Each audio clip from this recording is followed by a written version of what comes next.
Hey guys, it's Amy at Zoe Beck, and I'm going to do a tag today. I was tagged by Sean the Book Maniac in the Vlogmas Tag. So he and Britta Bowler put this together, so I will have both of their videos down below. So, and as well as all the questions. So let's just go through this. So the first one is V is for Voyage, a book that involves travel. So I want to bring up Travel as a Political Act, How to Leave Your Baggage Behind by Rick Steves.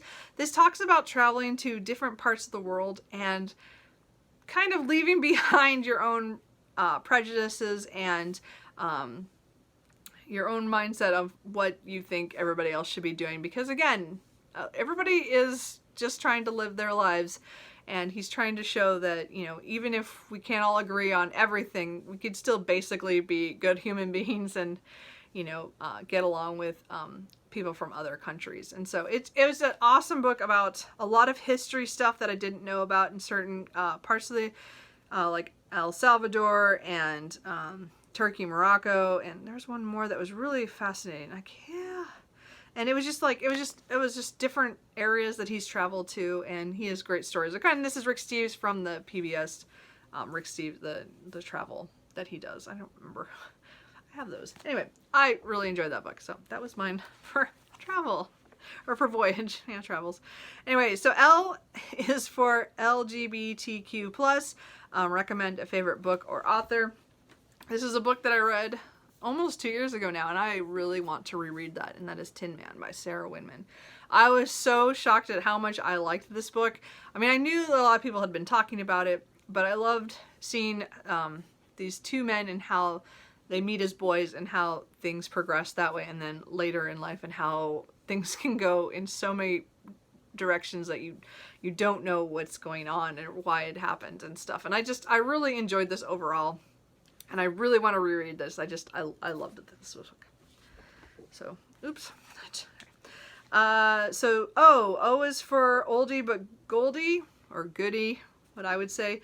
A book that you read a long time ago that holds a special place in your heart. So I'm going to bring up a book that, of course, I reread several times, because again, I am a big rereader. But this is a book that just, you know, is one of my favorite books of all time. And that is The Dragonbone Chair by Tad Williams. I read this when I was 14. It is still one of the most defining books of my life, as is said. There's a couple books I could have brought up for this, but this one is still probably the most epic. This series are epic. And again, this is an epic fantasy about a boy named Simon and how he gets drawn into all these things going on in the world, and as things go terribly wrong. Anyway, I really love this series. It's definitely one of my favorite series of all time, and I have this is just a special place in my heart. Will always be for that book. G is for gift. Share some anecdotes about a good and bad experience, or bad experience with books as gifts. So I'll talk bad first. Have you ever bought books for somebody you thought that they would really enjoy, and then, yeah, it was not something that they liked? I worked at Walden Books back in the late 90s as a second job, because I needed a second job so I could do some traveling. So I worked there for a couple of years. And I bought, I think it was The Greatest Generation by Tom Brokaw or something. Like, it was something like that. It was like one of those about World War II.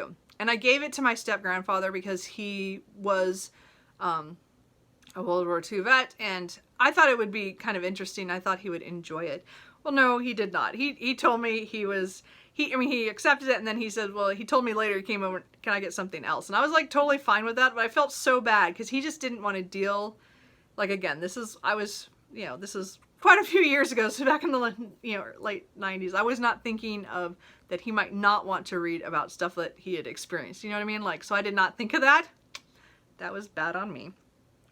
One of my good ones is, what did I write down? Oh, I would say one of my favorite things every year now is I have, so my cousin's children they're growing up. One just turned 13. Anyway, so since she was born, and now her younger sister as well, I buy books for them every Christmas. And to me, that's always my favorite experiences. I've given them books. Their mom does have to pick them for me because I don't know what they're reading, and they're both good readers, which is awesome. But I am the aunt who gives, or cousin, aunt, whatever you want to call it, because I'm a second cousin. You know how it works. Anyway, I'm the one who gives books every Christmas. So they know they're getting a book from Amy. Anyway, so that's a good experience. I like giving them books. M is for Mass-Market Paperback. Do you like them? Why or why not? And then show a couple. So this, again, for many years, mass markets were all I had, except for this book, because it was like my only hardback for forever. Again, trade paperbacks were not big when I was first collecting my library. I couldn't afford them most of the time either. And most of the books I was reading were very genre. Or they were classics that came in, they had printed them in Mass-Market. So, my favorite, again, there's certain series that I just buy Mass-Markets. All my Nillingy Sings, I usually try to get the Mass-Markets. I don't buy the hardbacks, even though I could. I do not, because I don't want to read the hardbacks. So I will buy, these ones usually come out like an ebook first for me. I buy that instead of the hardback, and then I buy a paperback later. So, and then again, these come out this way. But again, I love her books, but I have all of them in mass markets. There's only, I think, one short story collection I have that's in trade, but everything else is mass market with her or on ebook. And then like most of my romances are in mass market. So like Jennifer Ashley's Mackenzie series is one of my favorites, and they're all in this size. Easy to carry. And of course, all my urban fantasy, almost all of it. I only think I have a few that are in trade paperback size. Everything else is mass market. So of course, I have tons of these. And of course, there's a lot of horror and stuff too. So again, I have a lot of mass market from when that was all you could really get. Admittedly, now I'm much more by trades paperbacks because they're a little bigger and I like the size better. But if it comes down to it, I don't care. I'll buy either or, but I will not buy hardbacks except for only Tad Williams, as I pointed out, is the only one right now that I'm buying hardbacks for anymore. So, sorry. So that's that. I have to take a drink. A is for all in the family. Whether you come from a family of readers or not, tell us about it.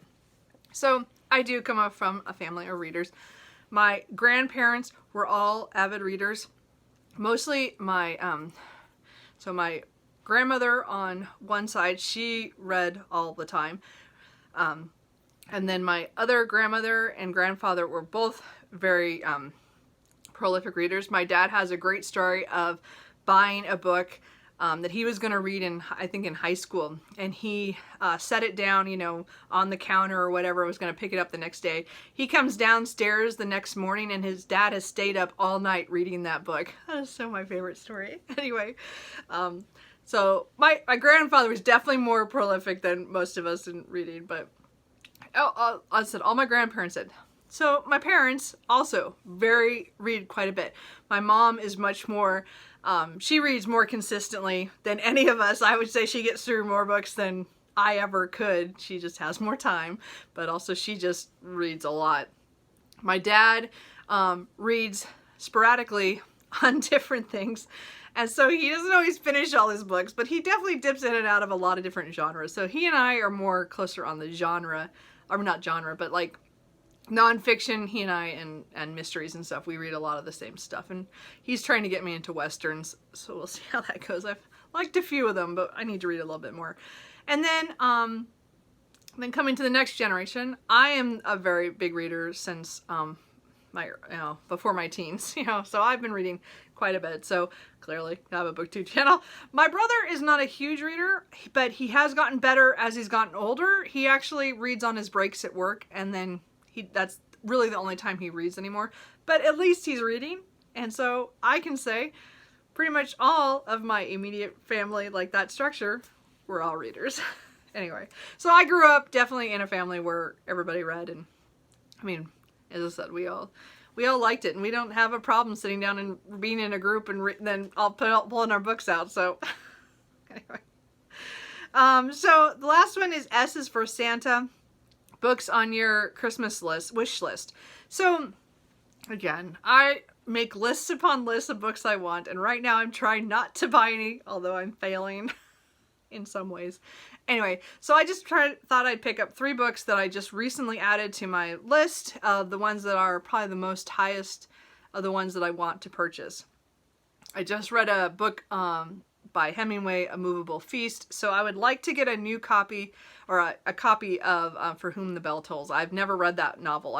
I'm trying to decide which ones to pick next. I think I've read The Sun Also Rises long time ago, which I really enjoyed, but I want to read some more of his novels that I have not gotten to that are considered classics. So For Whom the Bell Tolls is on my list.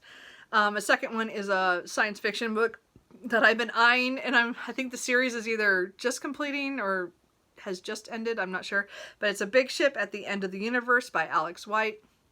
I keep seeing this book. I really want to try it. It sounds fun and epic, like as in, you know, racing around the universe, and I don't remember else what it's about, but it's a science fiction. I just want it. It just sounds fun. And then the last one is A Sting in the Tail by Dave Goulson, which I think it has to do with his it's a nonfiction about bumblebees, and it just sounds fascinating. I have not read anything on bees, and I like to pick up nature ones every once in a while, and I think that's the next one I want to pick up. So that is the Vlogmas tag. I made it through. So if anybody wants to do it, please do it. They tagged everybody. Like, everybody is supposed to do this. And if you need something for Vlogmas, definitely do this, because it's a great tag. So anyway, thanks again to Sean for tagging me, and also for Britta for helping create the tag. And I will see you guys later. Bye.